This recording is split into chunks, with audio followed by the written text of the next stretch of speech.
알라바마주의 버밍ham에 위치한 브룩힐스 처치를 목회하는 데이빗 플랫 목사님은 30대의 젊은 목사님인데 2010년에 Radical Together라는 책을 써서 뉴욕 타임즈가 뽑은 베스트셀러로 선정되었습니다. Radical Together, 다 같이 레디칼해져야 된다. 한 사람만 레디칼해져서 되는 게 아니라 온 교회가 다 레디칼해져야 된다는 것입니다.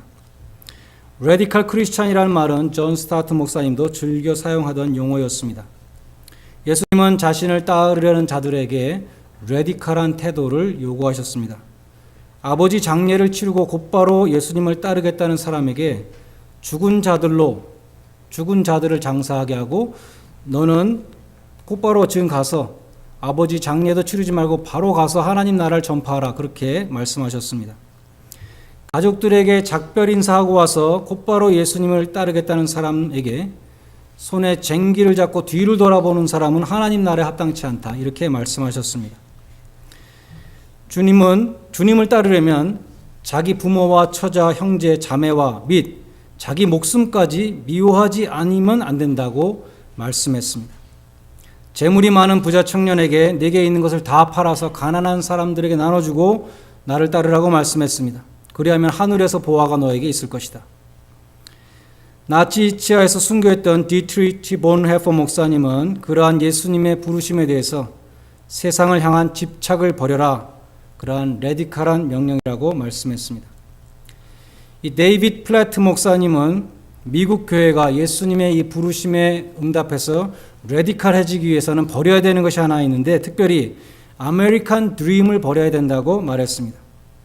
우리 한국 이민자들도 아메리칸 드림이란 말을 많이 사용하는데, 원래 이 말은 1931년에 제임스 아담스가 그의 책 The Epic of America라는 책에서 처음 사용했다고 합니다. 아메리칸 드림이라는 것은 모든 사람들에게 공평한 기회가 주어지고 내가 이룩한 업적에 대해서 인정을 받는 그러한 세상을 꿈꾸는 것입니다.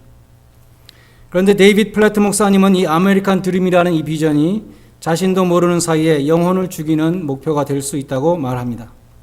왜냐하면 아메리칸 드림은 자신의 힘으로 무언가를 이루겠다는 것이기 때문입니다. 그것은 하나님의 권능을 의지하는 비전이 아니기 때문입니다. 아메리칸 드림은 내 힘으로 성취하는 것입니다. 그래서 아메리칸 드림을 이루게 되면 하나님에게 영광이 돌아가게 되는 것이 아니라 그것을 성취한 인간에게 공로가 돌아가게 됩니다.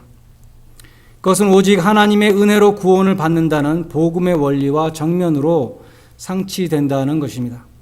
성경 전체가 말씀하는 하나님의 구원은 예수 그리스도의 십자가를 통해서 성취되었습니다. 세상 죄를 지고 가는 하나님의 어린 양 예수 그리스도께서 십자가에서 나의 죄를 사하여 주심으로 내가 구원을 받았다는 것입니다. 나의 행위의 의로 하나님 앞에 의롭다함을 받을 사람은 이 세상에 한 사람도 없다, 성경은 말씀합니다. 다시 말해서 인간의 공로로 구원받을 수 없다는 것을 성경은 분명히 말씀합니다. 그런 의미에서 복음을 믿는 사람은 자기의 공로나 자기의 의를 부인해야 합니다. 자기를 부인해야 하는 것입니다. 한국의 이용규 선교사님도 내려놓음, 또 그 다음에 더 내려놓음, 이 두 권의 책을 통해서 자기의 계획과 야망, 자기의 뜻과 욕심, 자기의 셀프 러브, 자기의, 이런 것을 다 내려놓아야 된다고 했습니다. 그 모든 것들도 오늘 본문에서 주님이 말씀하시는 자기 부인, 셀프 디나이얼하고 그것을 가리킨다고 할 수 있습니다. 지난 주일에 예수님 당시의 사람들이 왜 그러한 정치적이고 군사적인 메시아를 대망하게 되었는가, 그 역사 속에서 이유를 찾아봤습니다. 제자들도 당시 사람들하고 똑같이 생각하고 있다는 것입니다. 그들의 잘못된 메시아관을 갖고 있었고 그들도 똑같이 그러한 메시아관을 갖고 있었기 때문에 거기서부터 잘못된 제자관, 디사이플십에 대해서도 잘못 오해하고 있었습니다. 그래서 예수님은 제자들에게 바른 메시아관을 알려주시기 위해서 하나님이 보내신 그리스도는 고난받아야 되고 죽어야 된다는 것을 말씀했습니다. 그리고 바른 제자관을 알려주시기 위해서 그러한 예수님을 따르는 자들은 예수님이 십자가를 지고 가시는데 그 뒤에 자기 십자가를 지고 예수님과 똑같이 따라가야 된다고 그렇게 가르치셨던 것입니다. 예수님이 분명히 그처럼 가르쳤지만 성경을 읽어보면 그 다음에 베드로는 또 이러한 질문을 예수님께 합니다. 보소서 우리가 모든 것을 버리고 주를 쫓았사오니 그런즉 우리가 무엇을 얻으리이까? 모든 것을 버렸다는 것은 결코 과장이 아니었습니다. 이 베드로는 그물을 버려두고 배를 버려두고 아비도 버려두고 생계를 포기하고 예수님을 쫓았습니다. 정말 다 포기하고 예수님을 쫓았다는 것입니다. 그러니까 나에게 무엇이 주어지겠습니까? 어떠한 보상이 나에게 있겠습니까? 그렇게 물어봤습니다. 아직도 자기를 붙들고 있는 것입니다. 내가 예수님을 따르면 과연 어떠한 유익이 있을까? 프로핏을 생각하고 있는 것입니다. 이것이 과연 수지가 맞는 장사인가? 내가 손해보는 것은 아닌가? 내 인생을 허비하는 것은 아닌가? 솔직히 예수님께 물어봤습니다. 우리가 모든 것을 버리고 주를 쫓았사오니 그런즉 우리가 무엇을 얻으리이까? 여기 보면 우리라 그랬습니다. 베드로가 12제자를 대표로 물어본 것이죠. 12제자가 다 똑같이 생각하고 있었습니다. 예수님은 대답하셨습니다. 내가 진실로 너에게 이르노니 세상이 새롭게 되어 인자가 자기 영광에 보좌에 앉을 때에 나를 쫓는 너희들도 12보좌에 앉아 12지파를 심판하리라. 그렇게 말씀했습니다. 사실 주님이 베드로를 부르셔서 제자를 삼으시고 천국 복음을 전하는 사도로 삼아 주신 것은 정말 엄청난 은혜였습니다. 감당할 수 없는 은혜였습니다. 에베소서 2장 8절에 우리가 구원받은 것은 그 자체가 하나님의 은혜라고 말씀합니다. 지옥에 가야 될 죄인이 하나님이 사랑하시는 택하시는 대상이 됐다는 것, 그것이 얼마나 큰 은혜인지 알 수 없습니다. 거기다가 나를 부르셔서 하나님의 일을 하게 했다는 것은 더 큰 은혜입니다. 그럼에도 우리는 베드로처럼 항상 마음속으로 이득과 손실을 계산하고 있다는 것입니다. 그것은 아직도 우리가 자기를 부인하지 못하기 때문인 것입니다. 여러분은 부디 나의 나 된 것은 하나님의 은혜입니다. 이 고백 가운데, 감격 가운데 주님을 섬기시기 바랍니다. 찬송가에 보면 이름 없이 빛도 없이 감사하며 주를 섬기리다, 그 찬송가 가사가 있는데 그것이 정말 진정 여러분의 찬송이 되시기를 바랍니다. 자기의 유익을 구하지 않고 주님을 사랑하는 마음으로 주님의 교회를 섬겨야 된다는 것입니다. 택하여 주신 것만도 은혜인데, 자녀 삼아 주신 것만도 감사한 일인데, 주님의 교회를 섬기게 하시니 그 은혜를 정말 감당할 수 없습니다. 그런 마음으로 봉사해야 한다는 것입니다. 복음서를 보면 제자들은 예수님을 따르면서 제자 훈련을 계속 받았는데 계속해서 예수님과는 다른 꿈을 꾸고 있었습니다. 예수님은 십자가를 바라보시면서 계속 가고 계시는데 이 제자들은 목표가 전혀 달랐다는 것입니다. 그들은 예수님이 왕이 되면 어떻게 높은 자리를 나도 차지하게 되겠지, 이런 생각을 하고 있었던 것입니다. 마태복음 20장 20절 이하에 보면 예수님의 두 제자 세베대와 요한의 어머니가 예수님께 청탁을 합니다. 나의 두 아들을 주의 나라에서 하나는 주의 우편에 하나는 주의 좌편에 앉혀주소서, 그렇게 청탁하는 장면도 나오고 있습니다. 여러분은 어떻습니까? 여러분은 어떠한 꿈을 꾸고 계십니까? 무병장수와 부귀영화의 꿈을 교회에서 꾸고 있지 않습니까? 주님의 교회에 몸담고 있지만 주님과 전혀 다른 꿈을 꾸고 있지는 않습니까? 그러한 동상이몽의 신자들이 얼마나 많은지 알 수 없습니다.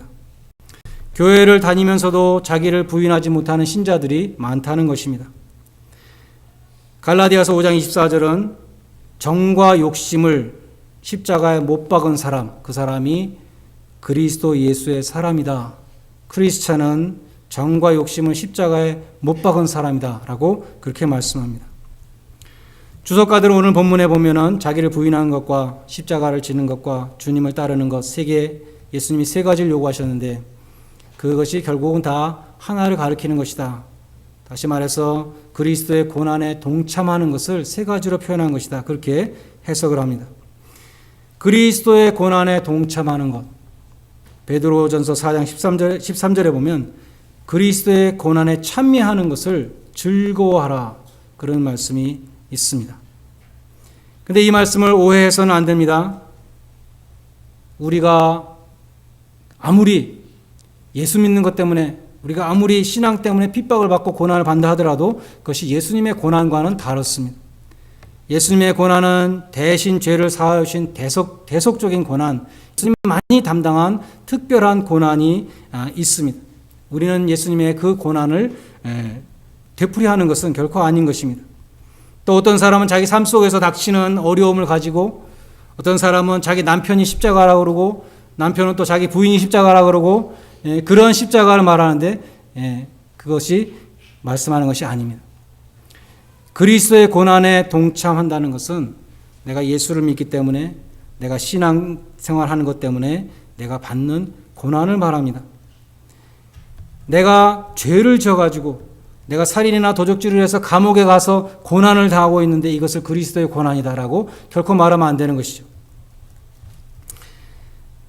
예수님이 걸어가신 그 십자가의 고난의 발자취를 나도 예수를 믿기 때문에 십자가를 지고, 나의 십자가를 지고 따라갈 때 그것이 예수 그리스도의 고난에 동참하는 것입니다. 우리나라에 17세기에 송시열이라는 유명한 유학자가 있었습니다. 이 유학자가 주자를 아주 흠모했는데 이 주자를 모든 면에서 담고 싶어 했습니다. 이 송시열이라는 사람이 노년에 눈에 병이 생겼습니다. 근데 그것도 기뻐했습니다. 책을 읽어보니까 주자도 말년에 눈병으로 고생했다 그러더라. 내가 말년에 이렇게 눈병으로 고생하니까 주자가 느꼈던 것을 나도 느낄 수 있으니 얼마나 행복한가, 그렇게 말했다는 것입니다. 송시열의 손녀가 죽었습니다. 손녀가 죽었을 때도 기뻐했는데 그 이유는 그 손녀가 주자의 딸처럼 계사년에 죽었다는 것입니다. 그 죽은 손녀와 정혼한 약혼자가 있었습니다. 그 약혼자에게 편지를 써서 뭐라고 편지했냐면, 주자의 딸도 자네와 같은 조씨다, 이렇게 편지했다는 것입니다. 정치적으로 탄압을 받고 귀양살이를 많이 다녔습니다. 그때도 주자도 많은 핍박을 받았는데 나도 이렇게 정통을 지키기 위해서 귀양살이 하니까 얼마나 감사하냐. 송시열이 주자를 너무 존경하고 흠모해서 그처럼 그와 같이 되기를 그렇게 소원했다는 것입니다. 하물며 우리 죄를 위해서, 우리를 구하시기 위해서 고난당하신 주님을 따라가는 기쁨이 우리에게 없다면 우리는 과연 그리스도인이라 할 수 있을까 생각해 봐야 됩니다. 사도 바울은 골로새서 1장 24절에서 이렇게 말씀했습니다. 내가 이제 너희를 위하여 받는 괴로움을 기뻐하고, 너희라는 것은 골로새 교인들입니다. 그 교인들을 위해서 받는 괴로움 기뻐하고 그리스도의 남은 고난을 그의 몸된 교회를 위해서 내 육체에 채우노라, 그렇게 말씀했습니다. 사도 바울은 교회를 그리스도의 몸이라고 여기서도 말씀하고 여러 곳에서 말씀합니다. 교회를 그리스도의 몸이라 사도 바울은 왜 그렇게 말했을까요? 우리가 아는 대로 바울은 교회를 핍박하는 사람이었습니다.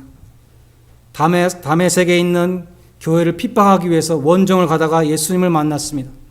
예수님이 뭐라고 말씀했냐면, 사울아 사울아 네가 왜 나를 핍박하느냐, 그렇게 말씀하셨습니다.